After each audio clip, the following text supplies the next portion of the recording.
Essa é uma apuração do nosso analista Caio Junqueira, que vai aparecer aqui do meu lado, porque essa entidade apresentou hoje ao escritório do representante comercial dos Estados Unidos a sua visão, a sua posição em defesa do Brasil, naturalmente. Boa noite, Caio. Boa noite, Márcio. Boa noite a todos. É interessante que também nesse mesmo formato que o governo brasileiro e Itamaraty encaminhou as respostas, a CNI também vai rebatendo ponto por ponto, de um formato bem pragmático, prático, pegando PIX é isso aqui, etanol é esse ponto, né?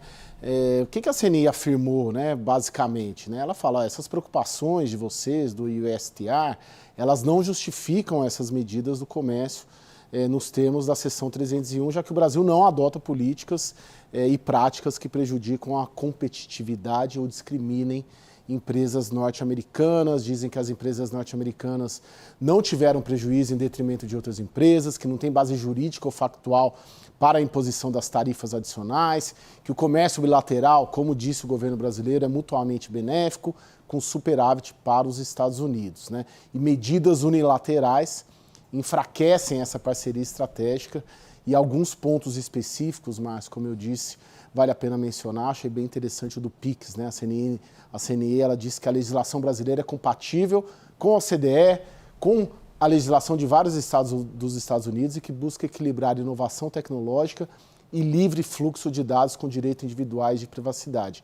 E que o PIX, olha só, é semelhante e equivalente ao FedNow, né? Que é um sistema implementado pelo Federal Reserve Board aos Estados Unidos. Ou seja, Márcio, em suma, o que eles dizem é vocês estão errados, né? Mas não nesses termos, mas colocando ponto por ponto, assim, olha, sobre essa crítica temos essa resposta, sobre essa crítica temos essa resposta, e aí vai elencando até o final o documento da CNI, que foi anexado agora no começo da noite, mais ou menos. E assim como a nossa confederação que cuida da indústria, a confederação que cuida da agricultura, também se posicionou com um documento. Isso, esse documento da CNA, da Confederação Nacional da Agricultura, foi mais ali no final da manhã. E o que eles disseram, né? Eles disseram aos Estados Unidos que, é bem interessante, mas que são os agricultores brasileiros, na verdade, os guardiões dos recursos naturais e da vegetação nativa. E por quê, né? Porque, segundo está lá no documento, eles são detentores de 33% da área preservada no Brasil.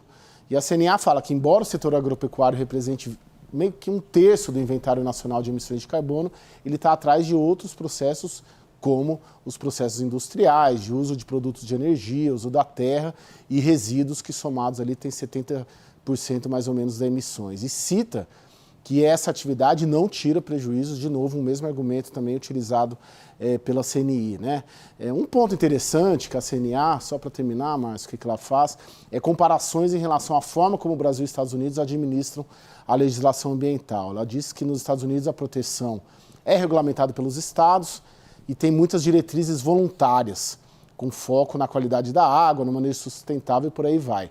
E que a conservação da biodiversidade nos Estados Unidos ocorre por meio de servidões ambientais privadas. E comparando aqui com o Brasil, né, fazendo essa comparação Brasil e Estados Unidos, ele diz que a forma como os Estados Unidos administram a legislação ambiental é completamente distinta, né, que lá é uma proteção muito mais estadual do que federal. Colocam dados do IBAMA, colocam dados de multas, enfim.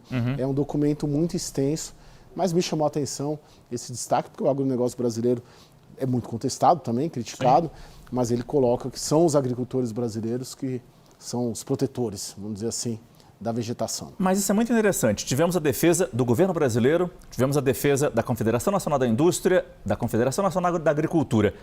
Adianta alguma coisa? Porque a gente sabe que a decisão americana meio que já está tomada. A posição americana talvez não seja apenas comercial, mas a gente sabe o que está influenciando também essas sanções, ações, questionamentos dos Estados Unidos.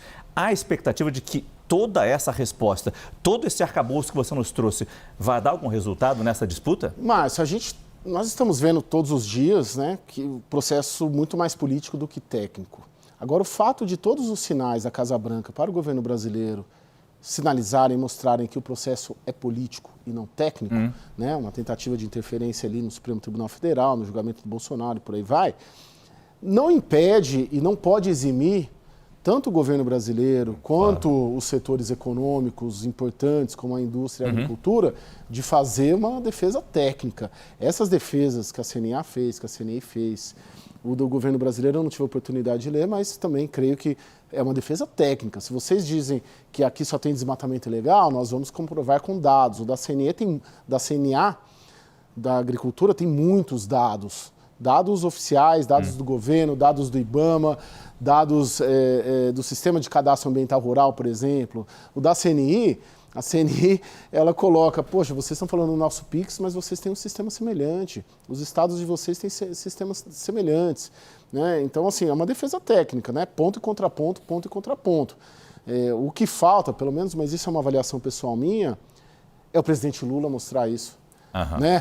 Para o presidente Donald Trump, falar, esquece a política que não vai ter interferência de vocês na política. Vamos debater o que vocês estão colocando tecnicamente, porque tecnicamente nós temos argumentos para rebatê-los. Foi o que a CNI e a CNA fez e também o governo brasileiro.